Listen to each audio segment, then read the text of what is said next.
He said it so lightly as if it carried no weight at all. "Don't show up." 3 simple words tossed across the table like leftover scraps. My parents laughed, treating my humiliation like it was part of some long-running family comedy.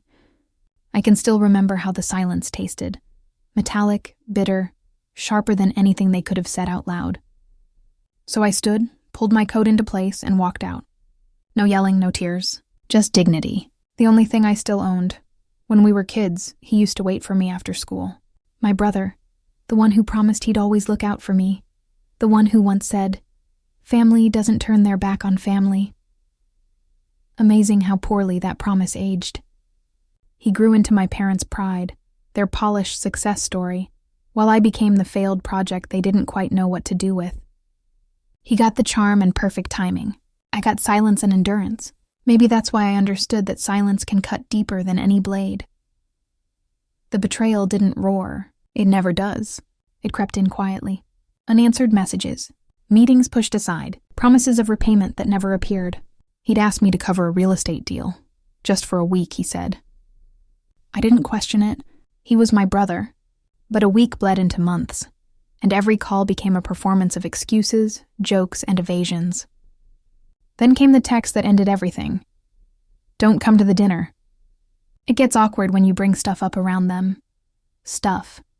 That's what he called the $40,000 I'd loaned him. My parents laughed when I brought it up. "You should have known better," they said.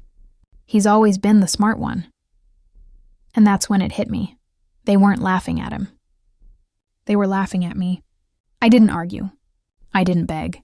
I just walked out, leaving their laughter echoing behind me. Later that night, I opened a bottle of wine and pulled up the spreadsheet where every transaction lived, dates, amounts, screenshots, messages, evidence.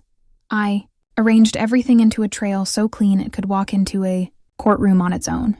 Revenge didn't require rage, only precision. I froze every moment in place and began mapping his world, his partners, his investors, the banks he used. He'd gotten complacent, arrogant. He'd been using my money to pad a deal he didn't even own.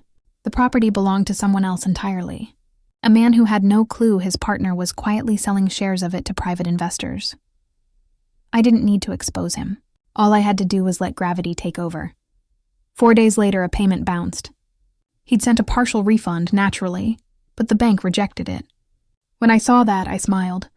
It meant only one thing. He was out of money. So I made a single phone call. Not to him, but to his client. The same man who'd wired a down payment into the account I once trusted. I didn't accuse or threaten. I simply passed along a few documents, some time-stamped messages, and a brief note. Thought you should know where your investment ended up.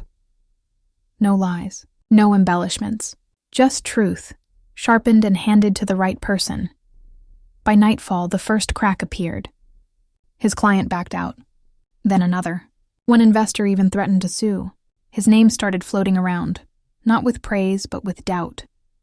That's when my phone buzzed. Him. "What did you do?" "Me. You told me not to show up." He called 6 times. I let everyone ring out. He left a voicemail, his voice breaking halfway through. For the first time, I heard fear in him. Not anger, fear. Revenge feels oddly calm when you've earned it. No spark, no adrenaline, just balance. I didn't destroy him. I simply let him feel what it's like to lose faith in someone you trusted. 2 weeks later, he appeared at my door.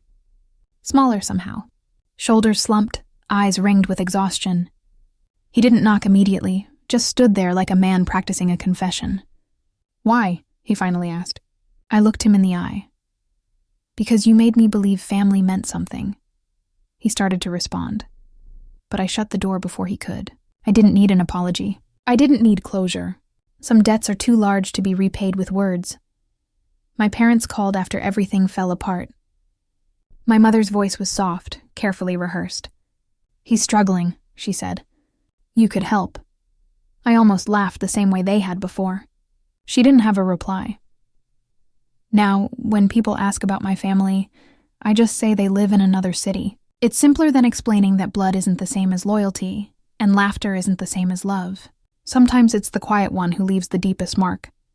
My home is peaceful now. My phone hardly rings, and I prefer it that way. Occasionally, I open that old spreadsheet. Not for the money, for the reminder I didn't lose control. I lost the illusion. And when I walked out that night, leaving their laughter behind, they thought I was leaving defeated. But I wasn't walking away.